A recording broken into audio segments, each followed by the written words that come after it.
Siz shunaqangi qo'rqinchli multiklar yoki videolar chiqishini xohlasangiz, videoga like bosing va kanalga obuna bo'ling. Albatta, fikringizni kommentariyada yozishni ham unutmang.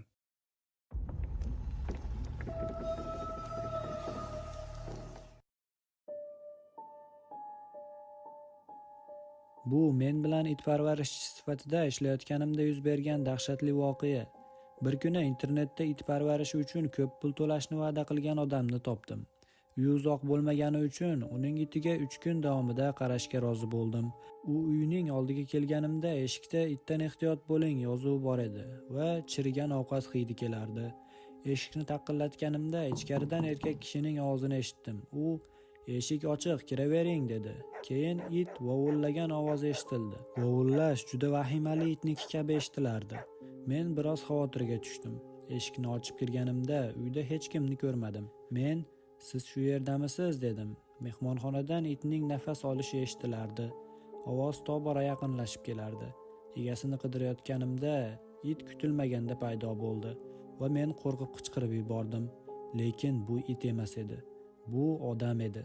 4 oyoqlab yurib menga uy hayvoni kabi yaqinlashayotgan odam. U 30 yoshlardagi erkakka o'xshardi. Bo'ynida it bo'yinbog'i bor edi. U butun tanasini qoplagan mo'ynasimon mato kiygan, dumg'azasiga sun'iy dum taqilgandi. U menga "Keyingi 3 kun meni parvarish qiladigan sen bo'lasanmi?" dedi. Tanishganimdan xursandman. U dumini vahshiylarcha silkitdi, dumi ham silkindi. So'ng 4 oyoqlab oshxona tomon yurib, "Ovqat shu yerda" dedi. Bular kamyob go'shtlar. U itday panjasini harakatlantirib, muzlatgich eshigini ochdi. Ichida katta to'q qizil go'sht bo'laklari uyumi bor edi. Negadir etim junjikib orqaga tisarildim. U menga yugurdi. Boshini oyog'imga urib, "Shunday hang-mang turasanmi?" deb baqirdi. "Boshimni sila, boshimni sila." Men shunchalik dovdirab dahshatga tushdimki, baqirib yubordim. Keyin u qo'limni yalay boshladi. Bir necha soniyadan so'ng qo'lansa hid dimog'imga urilib, boshim aylanib ko'nglim aynidi. Men uni itarib ketdim. U vovullay boshlaganida eshikka qarab yugurdim. Uning vovullashi ajoyib darajada itnikiga o'xshardi. Men old eshikni tepib ochib yugura boshladim. Yugurish paytida orqaga qarab xato qildim. U 4 oyoqlab ajoyib tezlikda meni quvib kelardi. Shunchalik hayratlandimki, hushimdan ketay dedim. Men aqldan ozgandek yordam so'rab baqirdim. "Yordam! Yordam! Bu yerda quturgan it bor." Odamlar nima bo'layotganini ko'rish uchun derazadan qarashdi.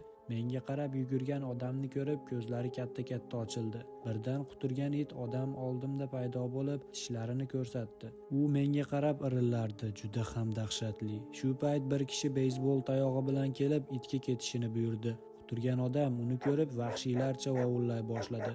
Turgan it odam u kishining orqasidan borib oyog'ini tishlab oldi. U vahimaga tushib telba itcha yigitning boshiga to'qmoq bilan urdi. Yaxshiyamki bu uni itday g'inshillab qochishga majbur qildi. Butun voqea aql bovar qilmas edi.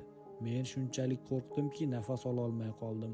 Erkak oyog'ida tish izi va qon bor edi. Lekin u jiddiy emasligini aytib uyga bog'lashga ketdi.